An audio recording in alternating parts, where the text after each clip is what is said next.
Yirik musobaqalarda murabbiy yoki futbolchi sifatida ishtirok etish butunlay boshqa narsa.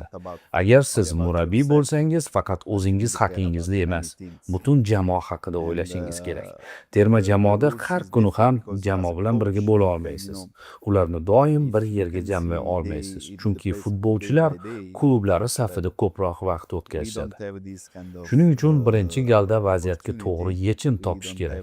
Masalan, ular bilan uchrashish, gaplashish, ular sizning loyihangizning bir qismi ekanligini his qildirishingiz juda muhim. Masalan, biz Dubayda yig'in o'tkazyapmiz, lekin aksariyat futbolchilarimiz o'z klublari safida.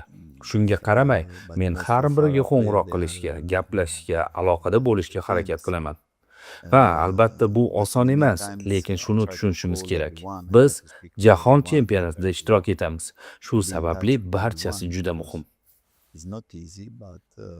Bilasizmi, ilk jahon chempionati bu. Avvalo katta tajriba. Futbolchilar uchun ham, jamoa uchun ham katta imkoniyat. Muxlislar ham unda o'z jamoasidan yaxshi natijalar kutadi, chunki bu o'z nomi bilan jahon chempionati. Mundialda debyut qilish albatta bu biz uchun yangi bosqich, yangi tajriba. Bu yerda biz o'rganishimiz, o'sishimiz va tajriba olishimiz kerak bo'lgan jihatlar ko'p. Ha, albatta, kuchli terma jamoalarga qarshi maydonga tushamiz. Biz jahon chempionatidamiz va bu bizga katta tajriba beradi. Musobaqada ishtirok etish orqali faqatgina yutamiz. Ya'ni ulkan tajriba olamiz va hech narsa yo'qotmaymiz. Shu sababli ham maydonga ishonch bilan tushishimiz, o'yindan zavq olishimiz kerak. Lekin shu bilan birga bir narsani unutmasligimiz shart. Biz hech qachon taslim bo'lmasdan oxirgi soniyagacha kurashishimiz shart. Bu mundial, undan zavqlanishimiz, lekin shu bilan birga har bir daqiqada borimizni berib o'ynashimiz kerak. Ha, bu mavzuda gaplashamiz albatta, chunki hozir hamma O'zbekiston bilan qiziqyapti. Bilasiz, jahon chempionati nuqtai nazaridan biz ko'pchilik uchun yangi jamoamiz. Osiyoda assotsiatsiya o'sib boryapti, futbolchilar esa asta-sekin Yevropada o'zini ko'rsata boshladi. Bu albatta tabiiy jarayon. Shuning uchun O'zbekiston futboliga qiziqish bor. Odamlar qiziqadi, savol beradi, qanday ishlayapsizlar, jarayon qanday yo'lga qo'yilgan. Bu oddiy holat albatta va bundan ajablanmayman.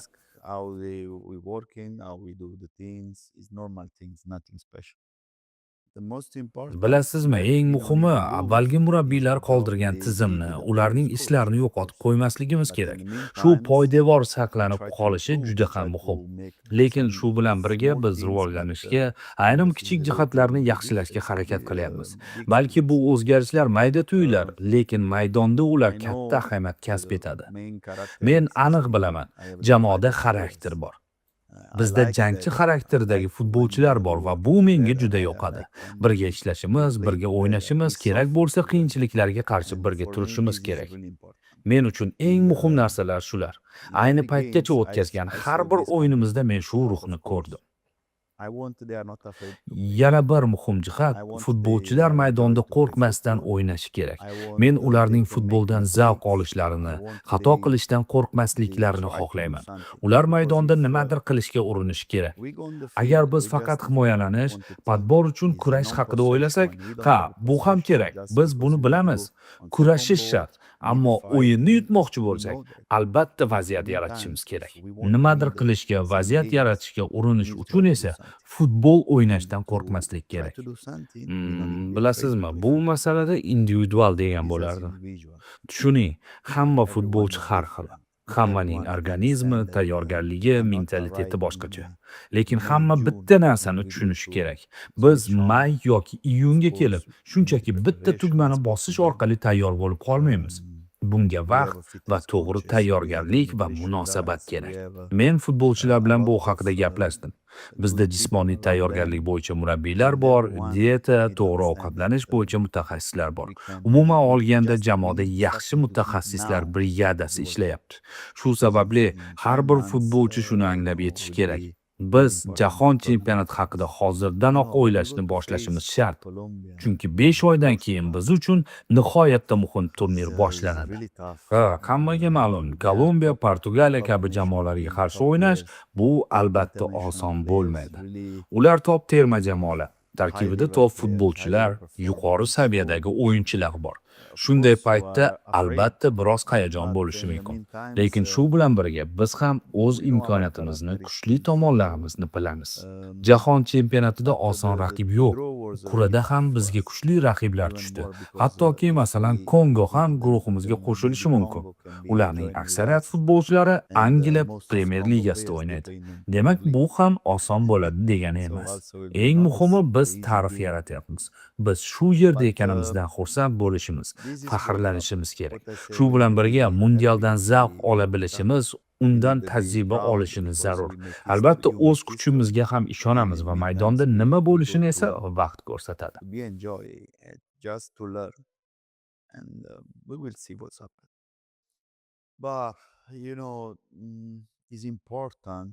Bilasizmi, eng muhimi hammamizda bitta maqsad, bitta falsafa bo'lishi kerak. Eng asosiysi jamoa bir butun, bir oila bo'lishi shart. Agar kimdir jahon chempionatiga borib, o'yinni individual tarzda yutamiz deb o'ylasa, bu imkonsiz. Bunday musobaqalarda asosiy narsa jamoaviylik. Oddiy jamoa bilan top darajadagi jamoalar o'rtasida asosiy farq ham mana shunda. Bir jamoa bo'lish deganda shunchaki o'yindan oldin motivatsion nutq so'zlash yoki o'yin vaqtida bir-birini ruhlantirish degani emas. Yo'q, siz har doim, har qanday vaziyatda birga ishlash, qilayotgan ishiga murabbiyning g'oyasiga ishonish va umumiy orzu uchun harakat qilish degani. Men uchun eng muhim narsa aynan shu.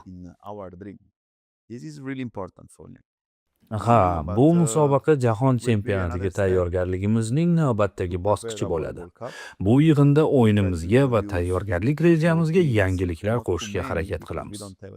Lekin vaqt cheklanganligi tufayli juda ko'p narsani o'zgartirishga ulgurmasligimiz mumkin. Klub murabbiyi bilan terma jamoa murabbiyi o'rtasidagi farq ham aslida mana shunda.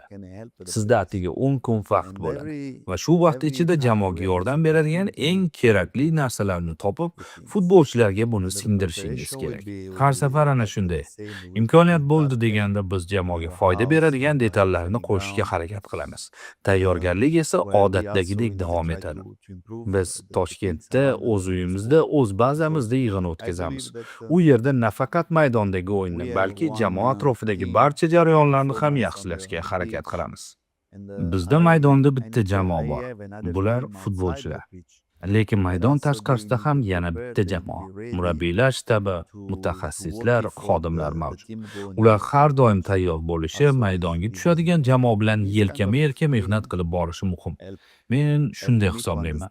FIFA Series kabi turnirlar menga jamoani va o'yinimizni tushunishga yordam beradi. Hatto xatolar orqali ham. Xato qilish muhim. Chunki aynan xatolar orqali siz o'sishga erishasiz. Oldinda bizni ikkita o'yin kutyapti. O'ylashimcha kuchli jamoalarga qarshi haqiqiy raqobat bo'ladi. Bu yig'in men va shtabim uchun juda ham muhim bo'ldi. So'nggi 4 oy davomida biz ichki chempionat doirasidagi juda ko'p o'yinlarni kuzatdik. Ko'plab futbolchilarni ko'rdik va bu yig'in ular bilan bevosita ishlash uchun imkoniyat yaratdi. Men har bir futbolchi bilan alohida gaplashdim. Chunki ularning fikrini ham bilishni istayman. Ularga oldimizda jahon chempionati ham, Osiyo kubogi ham borligini, demak hamma tayyor bo'lish kerakligini tushuntirdim. Har bir futbolchi o'zini milliy terma jamoa loyihasining bir qismi sifatida his qilishi zarur. Chunki futbolda hammasi tez o'zgaradi. 2-3 ta jarohat bo'lishi hech gap emas. Masalan, hozir bir qator futbolchilarimiz afsuski jarohat olishdi. Shuning uchun ham futbolchilar jahon chempionatida qatnashish uchun hammada imkoniyat borligini tushunishlari kerak. Menimcha bu yig'in futbolchilar uchun juda ham foydali bo'ldi. Men bu kabi yig'inlarda natijani birinchi o'yinga qo'ymayman. Biz Xitoyga qarshi o'yinni o'tkazdik. Ha, xatolar bo'ldi, lekin men futbolchilarning oxirgi soniyagacha taslim bo'lmasdan kurashganini ko'rdim. Aynan shu ruh jamoa uchun eng muhim narsa. Ha, men uchun ham eng muhimi aslida shu. Gap yoshda emas, sifatda. Futbolchining necha yoshga kirganini emas, uning iste'dodi, jangchi sifatidagi xarakteri muhim. Agar futbolchi 17 yoki 19 yoshda bo'lsa-yu, tayyor bo'lsa, demak u milliy jamoada bo'lishi kerak.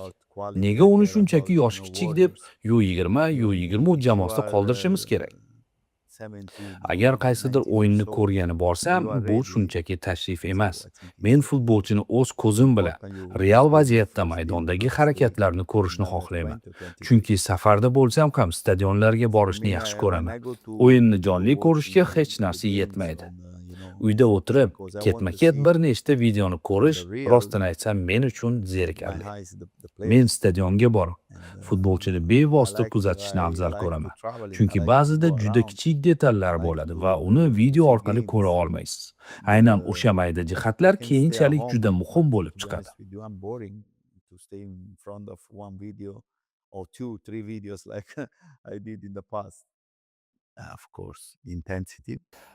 Buni to'liq solishtirib bo'lmaydi, lekin eng muhim jihatlardan biri o'yinning intensivligi.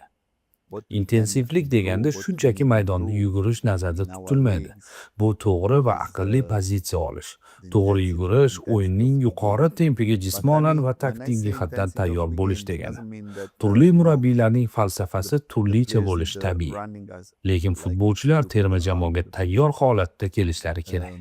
Ular jismonan, funksional jihatdan tayyor, 90 daqiqa yuqori tempda o'ynashga qodir bo'lishlari talab etiladi. Bitta narsa bor. Yoshlar hech kimga hech narsani isbotlashi shart emas. Eng muhimi o'yindan zavq olish kerak. Chunki siz kimgadir nimanidir isbotlashga majbur emassiz. O'rningizni ko'rsatishga urinayotganingizda sizda bosim paydo bo'ladi va xato qilishingiz osonlashadi. Agar siz zavq bilan futbol o'ynasangiz, erkinroq bo'lasiz. Siz xato qilishingiz mumkin, lekin o'zingizni erkin his qilasiz va haqiqiy o'yiningizni ko'rsata olasiz. Men futbolchilardan doimo mana shuni talab qilaman. Futbol bu muvozanat, balans. To'p bilan o'ynash, to'psiz o'ynash kerak. Ikkalasida ham balans bo'lishi kerak. Agar siz faqat to'p bilan chiroyli o'ynash haqida o'ylasangiz, masalan, tiki-taka, Braziliya uslubiga o'xshab, lekin to'pni yo'qotganingizda harakat qilmasangiz, ichingizdagi to'pni olishga chanqoqlikni, kurashni ko'rsatmasangiz, juda qiyin bo'ladi. Shuning uchun bizga balans kerak. Har bir o'yin qiyin bo'lishini tushunishimiz lozim. Agar biz g'alaba qozonishni xohlasak, oxirgi soniyagacha kurashishimiz talab etiladi. So we need a balance. We need to understand we'll be tough every games, but until the last second, we need the fight because we want to win. Mening asosiy maqsadim jamoa o'yinini rivojlantirish, futbolchilarga o'z tajribamni ulashish. Ular shuni tushunishlarini xohlayman. Biz ularga har kuni mashg'ulotlar va o'zaro muloqot orqali yordam berib boramiz. Bu yig'inda men ko'plab kamchiliklarni ko'rdim. Xususan, futbolchilar to'pni qabul qilish paytida kichik xatolarga yo'l qo'yishmoqda. Shu kabi kichik detallar o'yinga ta'sir qiladi va o'yinni qiyinlashtirib yuboradi. Agar biz kichik detallarni ham to'g'ri bajarsak, barchasi oson va qulay bo'ladi. Futbol shunday o'yinki, siz vaziyatlarni oldindan o'qishni o'rganishingiz kerak. Men futbolchilardan vaziyatni yaxshiroq o'qishlarini xohlayman. Menga maydonda faqat o'ynaydigan emas, o'yinda nimadir sodir bo'lmoqda. Uni doimiy kuzatib, maydonni skaner qilib, to'pni qabul qilishdan oldin keyingi harakatiga tayyor turadigan futbolchilar yoqadi. Futbolchi har doim o'yinda, ya'ni uning ichida bo'lishi kerak, chunki vaziyat har soniyada o'zgarishi mumkin. Mana shu kabi detallar ustida ishlash va ularni futbolchilarga yetkazish muhim hisoblanadi. Intervyuga taklif etganingiz uchun sizga ham rahmat. Bundan xursand bo'ldim. Oldimizda katta musobaqa, mundial turibdi. Jahon chempionati davomida barcha muxlislar bizni kuzatib boradi. Chunki bu uzoq kutilgan turnir. Oldimizda tayyorgarlik uchun 3-4 oy vaqt bor. Hammaga rahmat. Jahon chempionatida ko'rishguncha.